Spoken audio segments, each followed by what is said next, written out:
Buenos días, tengo la bendición de estar nuevamente aquí para ser un instrumento en las manos del Señor. Esta vez quiero ministrarles nuevamente a través y por medio de la palabra de Dios. Pero creo que es oportuno y creo que es bueno, sabio y además inteligente que nos pongamos en las manos del Señor.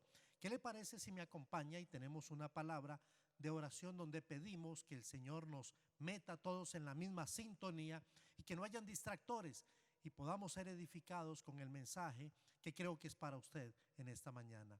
Padre, quiero darte gracias por la oportunidad de tener una palabra, un texto y también un mensaje para la iglesia que estoy seguro también va a ser revertido en nuestro beneficio.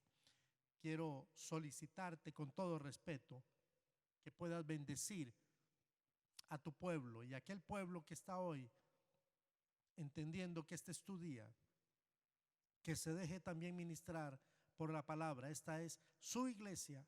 Nosotros somos instrumentos en tus manos y solamente vamos a llevar el pan. Ese pan que cuando llega a nuestras vidas no solamente nos impacta, sino que nos alimenta.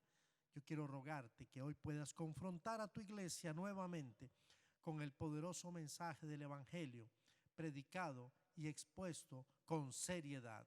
Oro por la juventud, oro por la niñez, por los hermanos adultos y por nuestros adultos mayores.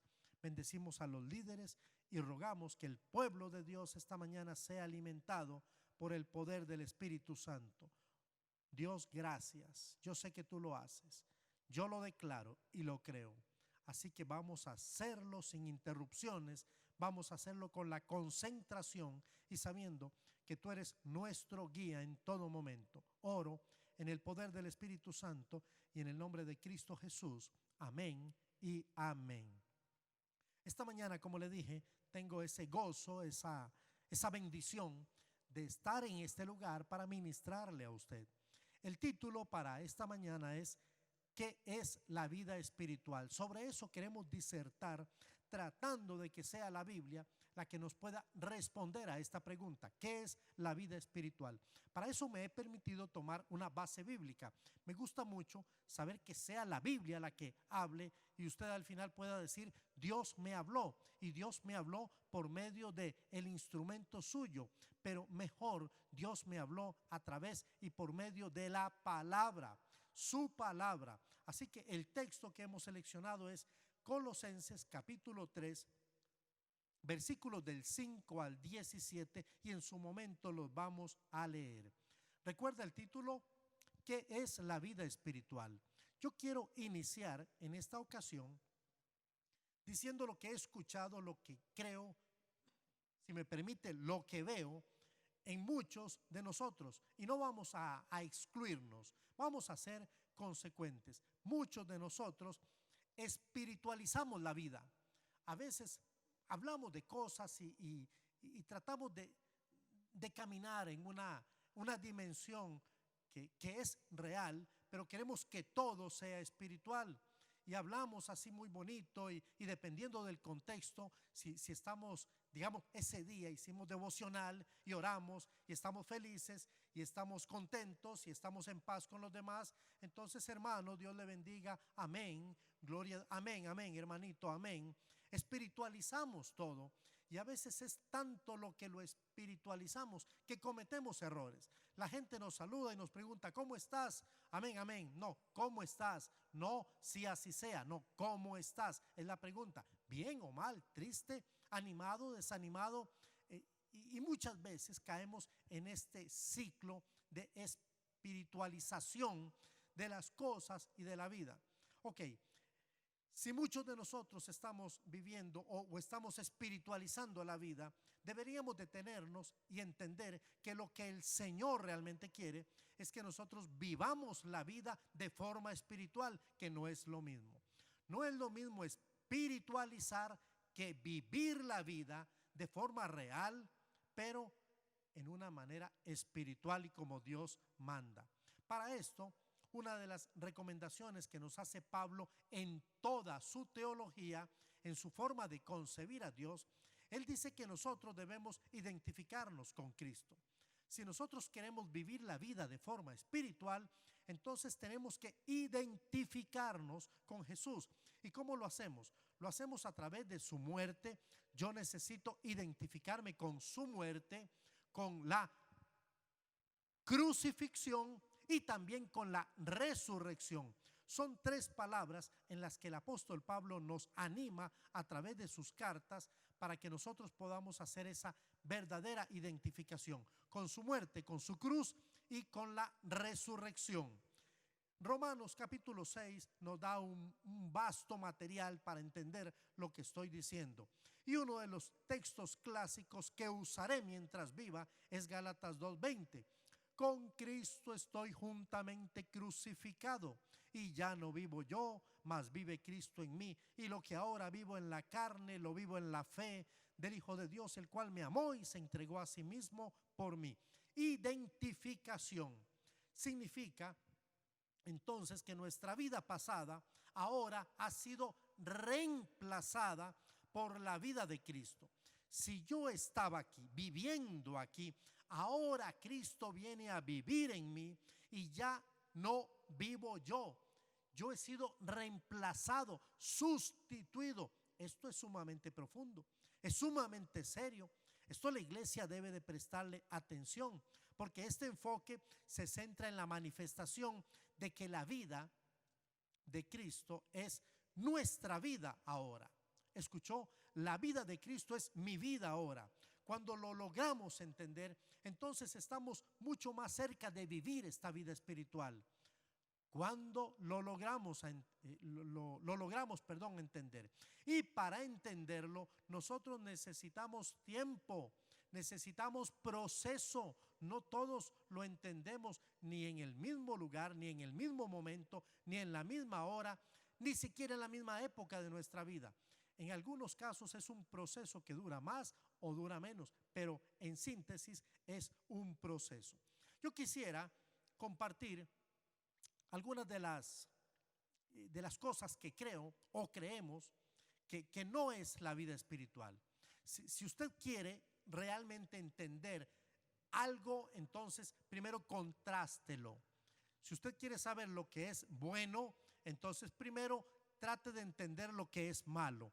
Cuando una persona entiende lo que es malo, le va a ser sumamente sencillo entender lo que es bueno. Yo quiero responder a la pregunta: ¿qué es la vida espiritual? Pero ¿qué tal si usamos algunas oraciones que nos van a responder, a iluminar, a guiar, para tratar de primero entender lo que no es la vida espiritual?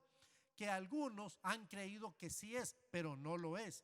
Entonces vamos a desmitificar. Significa que vamos a quitar todo tipo de mitos, de mentiras, de preconcepciones que hemos tenido. Y algunos hemos vivido en ellas pensando que sí es lo correcto, que estamos viviendo una vida espiritual cuando no lo es. Entonces comenzamos diciendo: la vida espiritual no es una crisis.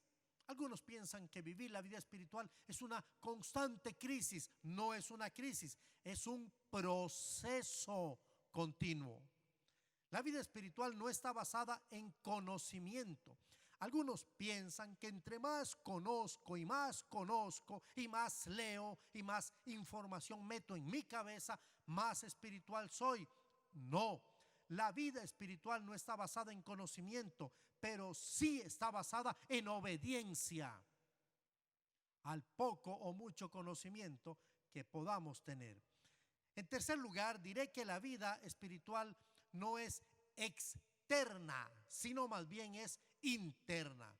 Entonces no es una situación de cómo me veo, sino realmente quién soy en Cristo Jesús.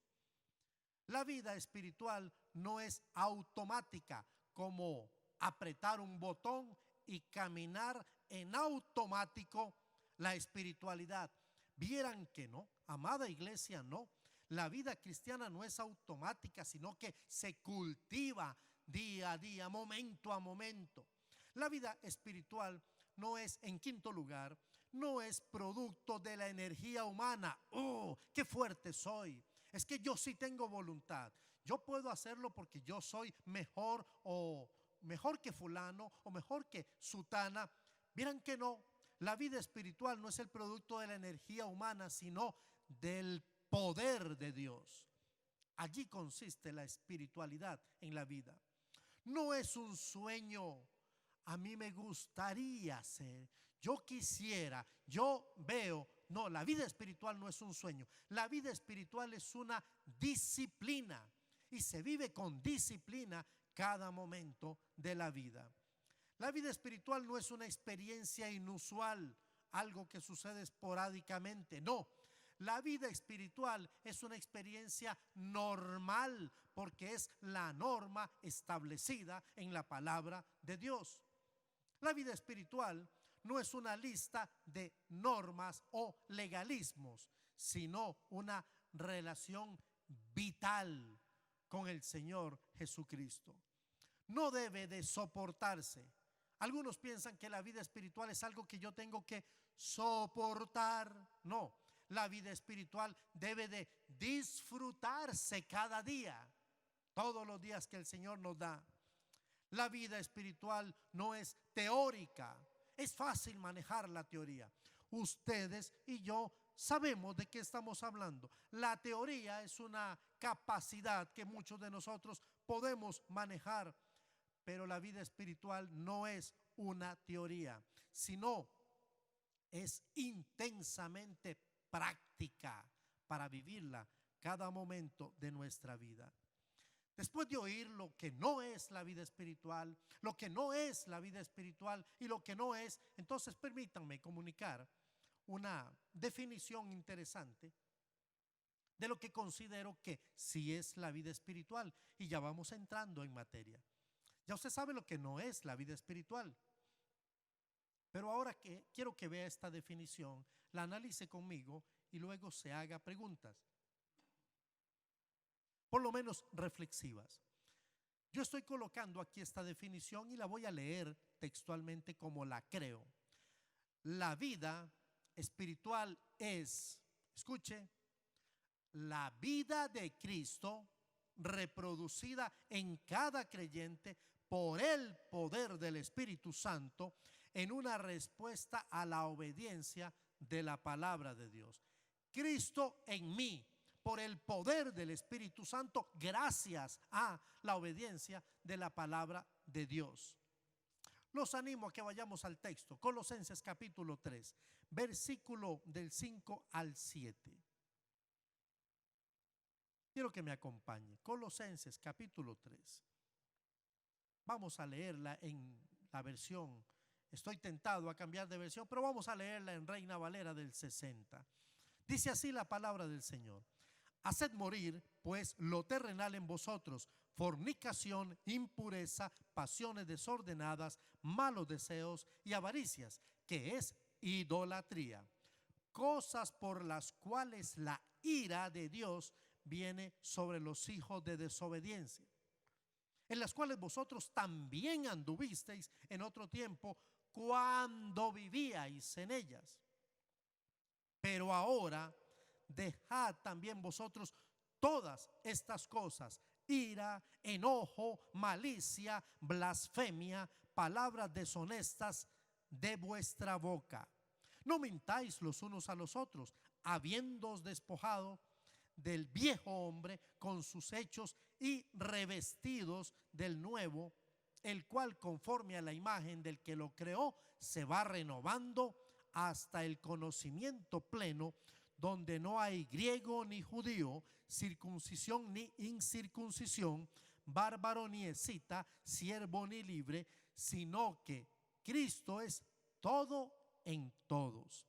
Vestidos pues como escogidos de Dios, santos y amados, de entrañable misericordia, de benignidad, de humildad, de mansedumbre, de paciencia, soportándoos unos a otros y perdonándoos unos a otros. Si alguno tuviere queja contra otro, de la manera que Cristo os perdonó, así también hacedlo vosotros. Y sobre todas estas cosas, vestíos de amor, que es el vínculo perfecto, y la paz de Dios, gobierne en vuestros corazones, en la que asimismo fuisteis llamados en un solo cuerpo, y sed agradecidos. La palabra de Cristo mora en abundancia en vosotros, enseñándoos y exhortándoos unos a otros en toda sabiduría, cantando con gracia en vuestros corazones al Señor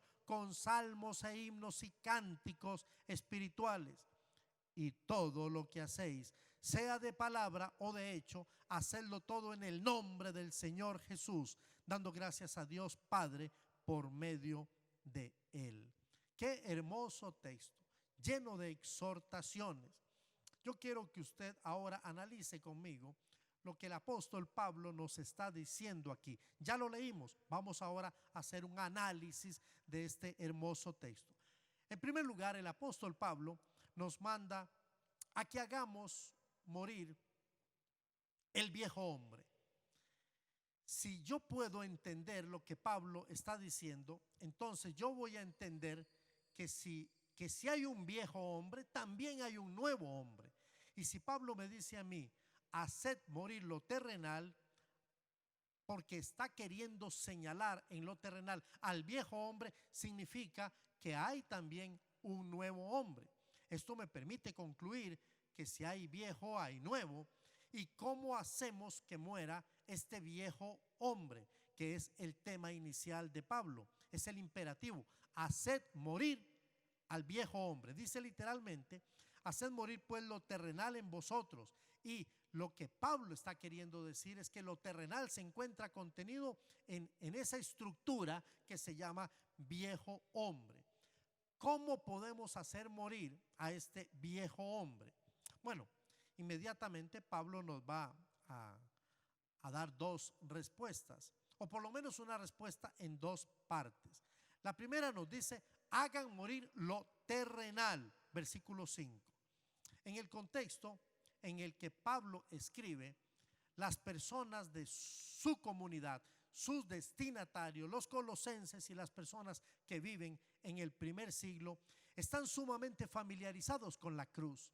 Ellos conocen muy bien, porque era una práctica que los romanos tenían, imperio que les había colonizado o les había conquistado, y este imperio practicaba la crucifixión, y ya de por sí la crucifixión sugiere la idea de muerte. Entonces Pablo está aquí conectando su teología y está diciendo: hagan pues morir en vosotros lo terrenal. Lo que Pablo realmente está diciendo, asociando la idea de cruz y de muerte, es: crucifiquen todo aquello que sea terrenal. Y resulta que lo que es terrenal, aquí como Pablo lo describe, no es otra cosa más que pecado. Entonces Pablo está diciendo: crucifiquen el pecado, hagan morir el pecado. Primero hay que identificarlo. Pablo tiene una teología bien construida con respecto a esto. Gálatas 2:20, que fue el texto que yo mencioné al principio, dice: con Cristo estoy juntamente crucificado. O sea, yo he crucificado al viejo hombre. Allí lo he llevado a la cruz y estoy crucificado con Cristo. ¿Quién está crucificado con Cristo? Pablo. Sí, pero ¿qué parte de Pablo? El viejo hombre que mora en Pablo. Pero capítulo 6 de Romanos, verso 6, dice claramente, está hablando a los romanos, pero siempre en la teología paulina, él está diciendo: nuestro viejo hombre fue crucificado juntamente con él. Es la misma idea. Si usted es de los que prefiere que yo le hable con ideas mucho más concretas, Pablo está diciendo, y le está diciendo a usted, y me ha dicho a mí: tienen que llevar lo terrenal a la cruz, tienen que llevar los pecados a la cruz, porque en la cruz tiene que morir todo, como efectivamente lo estableció el Señor. Cuando lo estableció Dios el Padre, al permitir que Jesús fuera a la cruz para que pudiese pagar por todos nuestros pecados. Entonces todos tienen que ser llevados a la cruz. Pablo nos da una lista importante de aquello que él llama lo terrenal. Y mire lo que le acabo de decir, y vamos a tratar de ver si son o no son pecados. Primero Pablo dice: fornicación. Sí, todo tipo de relación sexual que no esté contemplada dentro del matrimonio. Pero también existe un tipo de fornicación espiritual. Cuando nosotros rompemos ese pacto con nuestro Dios y con la obediencia a Jesucristo para seguir cualquier tipo de idolatría, eso también es fornicación espiritual. Impurezas, que hay una gama, hay un abanico increíble de cosas a las cuales podemos llamar impurezas que ustedes y yo conocemos perfectamente, probablemente porque hemos leído mucho. Pasiones desordenadas, una pasión que no tenga el orden, porque podemos ser apasionados por muchas cosas, pero muchas de las pasiones y las pasiones a las que se refiere el apóstol son aquellas que son desordenadas, que le dan gusto meramente a la carne. Y podríamos hablar incluso de glotonería, ¿por qué no? Malos deseos y avaricia, que es idolatría. La iglesia está experimentando un tema de avaricia. Sí, y la avaricia nos lleva a la idolatría. La avaricia significa poder querer todo para nosotros y no tener la espontaneidad, el deseo, el carisma, el amor para poder compartir con otros. Eso es avaricia y nos lleva a la idolatría. Y nosotros terminamos siendo nuestros propios ídolos, porque entonces comenzamos a practicar el yoísmo. Todo para mí, todo para nosotros y nada para los otros. La segunda parte de esta respuesta la encontramos en el verso 8 y 9, donde Pablo dice: dejad también vosotros todas estas cosas. Entonces ya nos dio una lista importante de pecados. Bastaría que nosotros revisemos y digamos: la tengo, no la tengo, la tengo, no la tengo, estoy aquí, no estoy aquí, tengo esta tentación o no estoy en esta tentación. Pero viene otra lista de pecados. La otra lista es interesante porque también nos identifica a muchos de nosotros: ira, enojo, malicia, blasfemia, palabras deshonestas de nuestra boca y mentiras. Yo estaba tratando de revisar para ver si realmente esto tenía sentido en o con la iglesia y me di cuenta que sí. Me di cuenta que esto tiene mucho que ver con nosotros. Nos hemos airado y enojado. Hemos sido maliciosos y blasfemos muchas veces. Y amados, palabras deshonestas que salgan de nuestra boca, yo creo que ustedes y yo podemos juzgar qué tanto hay y qué tanto no hay. Y las mentiras. Todo esto tiene que ver con la vida de la iglesia. Por eso Pablo está diciéndole a la iglesia en dos partes: ok, hagan morir lo terrenal, pero también en segundo lugar dice, hay una lista importante: entiérrenlo, crucifíquenlo, llévenlo a la cruz y háganlo morir. Pablo ya nos dio dos listas. Primero, Pablo nos dijo la primera idea grandota, ustedes tienen que hacer morir al viejo hombre. Entonces sí tenemos un viejo hombre y ese hombre tiene que morir. Nosotros somos los responsables de llevarlo a la cruz a través de todos estos elementos que se llaman pecados. En la medida en que los crucifiquemos, el Señor se está permitiendo darle muerte a ese viejo hombre. Pero la segunda idea grande del apóstol, él dice: nosotros debemos ahora, después de hacer morir al viejo hombre, revestirnos del nuevo hombre. O sea, si hay un nuevo hombre, claro, se llama Adán. Se llama Cristo. El influyente para que nosotros podamos vivir en esta vida de pecado es Adán. Por Adán entró el pecado al mundo, pero el segundo Adán, que sería el que viene a revestirnos con su poder y a través de su muerte, crucifixión y resurrección, se llama Jesús. Entonces Pablo dice: ahora revistámonos del nuevo hombre conforme a la imagen del que lo creó, es Dios mismo, y él se irá renovando hasta el conocimiento pleno. Se irá renovando. Esto significa, amada iglesia, proceso. Y nosotros necesitamos entrar, participar voluntariamente de este proceso de renovación. Aquí encontramos la esencia de lo que Pablo nos quiere decir. En el nuevo hombre no hay clases. No vamos a ver a la gente con discriminación. No hay clases ni sociales ni raciales, no hay estatus, porque Cristo lo es todo en todos. Si Él es todo, entonces ese tipo de necedades queda de lado, se pierde. Ya no hay discriminaciones. Él nos ve a todos de una forma horizontal, homogénea. Él nos ve a todos al mismo nivel.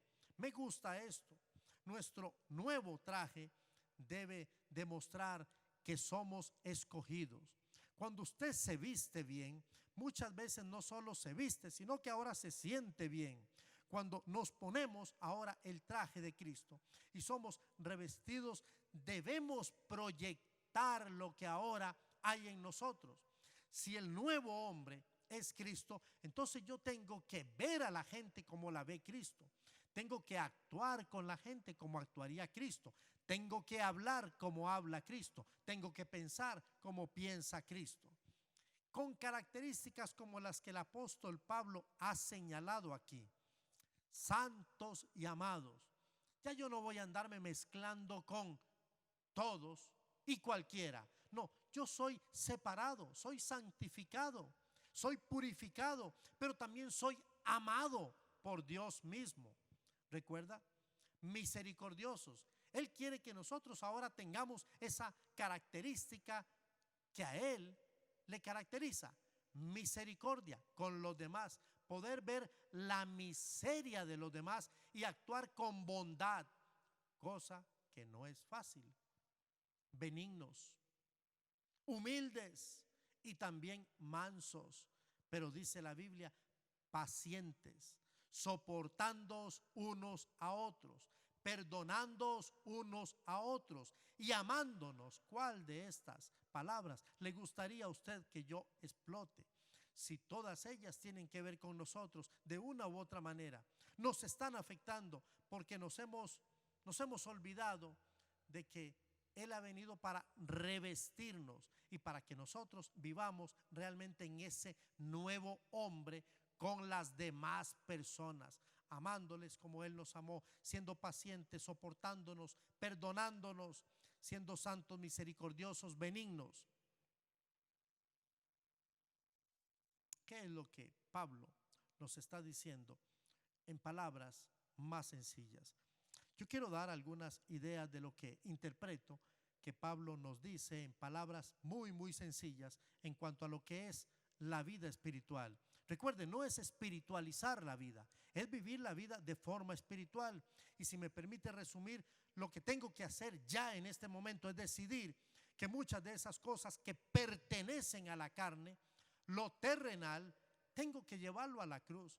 Podríamos usar muchas palabras más, muchos pecados más, pero yo creo que Pablo ha dado una linda y suficiente lista. ¿Qué es lo que Pablo dice en palabras bien sencillas? Respondiendo a la pregunta, ¿qué es la vida espiritual? Bueno, que cuando tomamos la decisión de seguir a Cristo, inicia un proceso. Puede ser hacia arriba, puede ser de brinquito en brinquito, pero todo no sucede de una vez por todas, en un abrir y cerrar de ojos, no.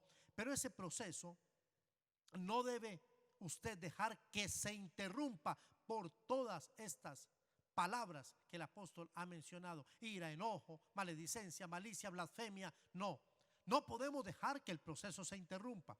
Cuando estas palabras, que son realmente pecados, siguen presentes, la desobediencia, la mala crianza, todas estas palabritas que no son otra cosa más que pecados, la indolencia, la injusticia, la soberbia, cuando todos estos pecados como el orgullo, estos pecados minan la iglesia del Señor. Y esto no tiene que ver con el tiempo de pandemia o no pandemia, porque aunque nosotros estemos en pandemia, lo que llama mi atención es que seguimos viviendo la vida de forma relativamente normal, y estas cosas siguen afectando a la iglesia del Señor. Entonces, Pablo quiere que entendamos que aquí empieza el proceso cuando nosotros le permitimos a Cristo ser Señor de nuestra vida y ser nuestro Salvador. La vida espiritual es entender que este proceso siempre está estorbado por lo terrenal, que es lo que nosotros debemos llevar a la cruz y se llama pecado. Todos los días es un tema cotidiano. Debemos entender que cuando tomamos la decisión de revestirnos del nuevo hombre, o sea, Cristo, la paz de Dios va a gobernar nuestros corazones y necesitamos esa paz. Muchos de nosotros caminamos, estamos haciendo nuestro trabajo, estamos pensando en los demás y pensando en nuestra familia y no tenemos paz. A lo mejor tendríamos que revisar el fundamento y saber o preguntarnos qué es lo que nos ha robado la paz. Yo particularmente creo que de este pasaje puedo concluir que el pecado y lo terrenal, en lo que muchas veces estamos sumidos, es lo que nos roba la paz, lo que nos quita la paz de poder entender, saber y reconocer que Dios tiene el control de todas las cosas. Que el fundamento, bueno, como dije, que cuando avanzamos en el proceso podemos realizar nuestra vida sobre la recomendación del apóstol. Lo haremos en el nombre de Cristo. Dice el verso 17: y todo lo que hacéis, sea de palabra o de hecho, hacedlo todo en el nombre del Señor Jesús. Si la recomendación para vivir una vida espiritual es que todo lo que hagamos, lo hagamos en el nombre del Señor Jesús para la gloria del Padre, entonces revise la lista que Pablo nos dio. Puede usted decir: yo me voy a irar en el nombre de Cristo Jesús para la gloria del Padre. Yo voy a mentir en el nombre de Cristo Jesús para la gloria del Padre. Yo voy a fornicar en el nombre de Cristo Jesús para la gloria del Padre. Y cada pecado que usted pueda agregar, mala crianza, orgullo, hurto, el que usted quiera, piense si lo puede incrustar en ese versículo, no hay problema. Si no lo puede incrustar allí, usted debe de llevar esa acción a la cruz y permitir que allí el Señor tome el control y perdone ese pecado y usted se revista con el nuevo hombre y comience de verdad a hacer de esta vida espiritual su vida, la vida de todos los días, donde usted se dé la oportunidad de escuchar a la palabra de Dios, a sus mensajeros, y entonces obedecer esa palabra que le llevará o le traerá excelentes, grandes dividendos. Entonces, ¿qué es o cómo podemos nosotros llamar o diferenciar el viejo hombre y el nuevo hombre? Cuando hablamos del viejo y el nuevo, ¿qué son? ¿Y cuáles son sus diferencias? Bueno, el viejo hombre y el nuevo hombre son categorías que describen sencillamente una relación con Cristo. El viejo hombre no tiene relación con Cristo. La única cosa que podemos hacer con el viejo hombre es llevarlo a la cruz y dejarlo allí para que sea juntamente con Cristo crucificado. Debe de morir en la cruz. Y el nuevo hombre es la relación vital y cotidiana que tenemos con Cristo Jesús. El viejo hombre es el que ha sido crucificado ya, y el nuevo hombre es esa nueva identidad que usted tiene. Ahora usted es un hijo de Dios y lleva una nueva identidad. Usted es un cristiano. Debe de vivir, comportarse, actuar, caminar, pensar, soñar como Cristo lo haría. Quiero concluir diciéndoles que Dios no nos llama a espiritualizar la vida. Ya nosotros tenemos que hacer un alto a esa forma de hablar, porque al final no estamos haciendo otra cosa más que jugando a la espiritualidad. Pero sí nos llama a vivir la vida espiritual, dejando todo, absolutamente todo, lo que no edifica, lo que no construye, y además, aparte de no edificar y construir, nos aleja del propósito que Dios ha establecido para nosotros. Debemos llevarlo a la cruz y allí tiene que morir, como Pablo lo ha señalado.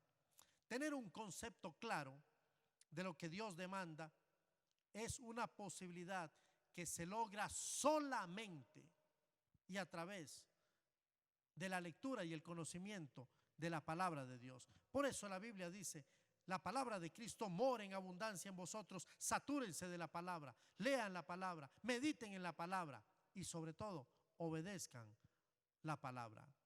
Quisiera que escuchemos cómo se han referido algunos escritores, líderes cristianos, pastores, a lo que hoy nosotros hemos intentado definir como la vida espiritual.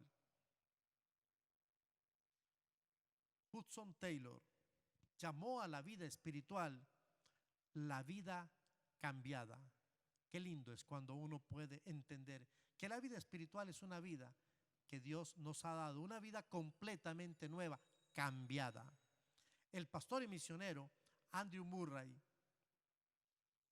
la definía como la vida constante, todos los días. La vida espiritual es de todos los días. El misionero Charles Trumbull decía que la vida espiritual era la vida victoriosa. Cada día con Cristo es un día de victoria. El autor evangélico Neil Anderson definió la vida espiritual como la victoria sobre la oscuridad.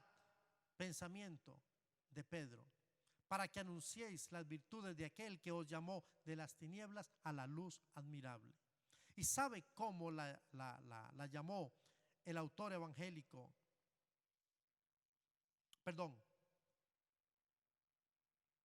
Hudson Taylor, la vida cambiada, excelente.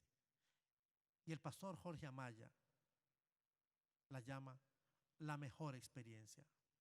Yo creo que la vida espiritual es la mejor experiencia que este servidor ha podido tener desde que experimentó a Jesucristo en su vida, dentro del concepto de proceso, todos los días, queriendo hacer lo mismo, queriendo llevar nuestros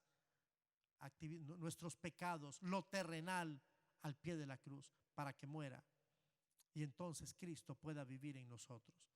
Estos y cada uno de nosotros hemos dado un nombre a la vida espiritual. ¿Cómo la llamaría usted? Si usted tuviera que darle un nombre, ¿cómo la llamaría?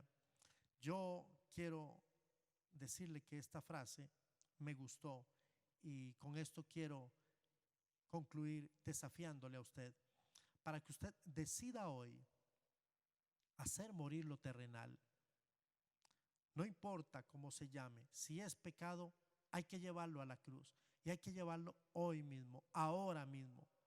Dejar todo aquello que no le agrada a Dios y le perjudica a usted para revestirse del nuevo hombre que es Cristo Jesús. Esta semana que inicia, usted debería definir, ponerse este traje que se llama Cristo.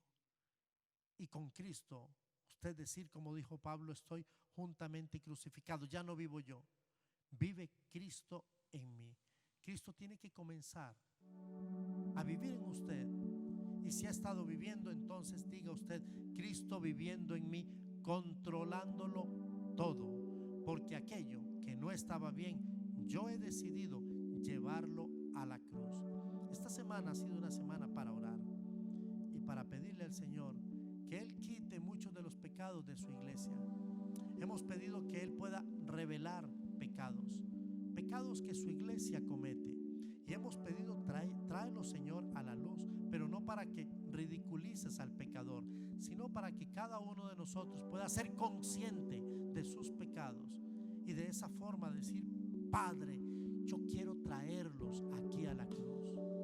No sé si usted quiere que yo le ilustre con más pecados, pero si necesita más, váyase a Gálatas, capítulo 5, versos del 22 en adelante. Y deje que cada pecado que usted ha cometido, que comete o del que usted es preso, pueda ser llevado a la cruz para que se revista del nuevo hombre. Y todo lo que haga, lo haga en el nombre de Cristo Jesús, para la gloria de Dios Padre. Voy a orar. Quiero bendecirlo y quiero pedir que Dios limpie a su iglesia. Si Dios no limpia su iglesia, yo no lo puedo hacer.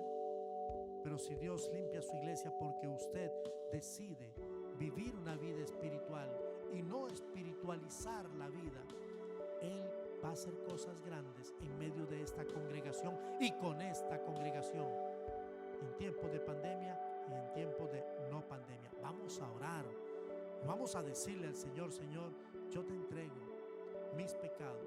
De verdad lo quiero hacer, porque yo quiero que el viejo hombre muera para revestirme del nuevo hombre que es Cristo Jesús ahora mismo. Déjeme orar. Padre, quiero darte gracias. Quiero bendecirte. Quiero pedirte, papá, que no solamente aquellas frases que me describen lo que no es la vida espiritual, confirmando lo que sí es, ni lo que los pensadores, grandes hombres de Dios, dijeron. No, es que tú me hablas a través de la palabra y me dices que debo hacer morir lo terrenal en mi vida. Señor, y si hay ofensas hacia mis hermanos, yo quiero, Padre, traerlas delante de ti, porque tu iglesia necesita estar en paz. Toda murmuración, toda mentira, toda blasfemia, toda envidia, toda maledicencia, toda lascivia, fornicación, impureza, enojo, ira, Señor, yo quiero traerla delante de ti, porque yo sé, papá, que los hijos se han molestado con los padres con los hijos, los hermanos. Yo sé que ha habido mentiras y que ha habido blasfemias. Señor, si tú eres capaz de revelar a tu siervo algunas cosas, ¿cuántas cosas más no estará sucediendo en el pueblo de Dios? Señor, y necesitamos llevar lo terrenal delante de tu presencia de la cruz para revestirnos del nuevo hombre. En este momento yo pongo a tu pueblo, a todo hombre, a toda mujer que ha cometido un pecado de la índole que sea. Yo no vengo para juzgar, vengo para pedir que tú traigas tu paz y tu bendición, pero antes necesitamos llevarlo a la cruz. Limpia tu iglesia, santifica tu iglesia. Señor, todo pecado, hombres están tomando decisiones, están haciendo que sus matrimonios se desmoronen, porque le han dado simplemente rienda suelta a sus pasiones. Y también ocurre con madres, con hijos. Señor, toma tu iglesia en el hueco de tu mano y trae tu bendición. Hoy yo declaro que has hecho ya una obra y te bendigo. Te doy la honra y la gloria y oro en el poder del Espíritu Santo, en el nombre de Cristo Jesús, nuestro Señor y Salvador. Amén y amén. Recuerde, usted tiene una decisión para esta mañana.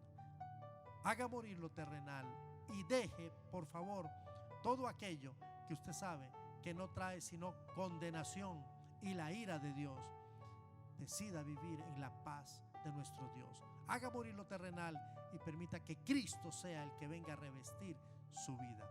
Lo bendigo en el poder del Espíritu Santo y hoy creo que el Señor se ha derramado con poder. Seamos todos bendecidos. Nos vemos, si Dios nos presta la vida, el próximo domingo. Que el Señor bendiga a su iglesia ricamente.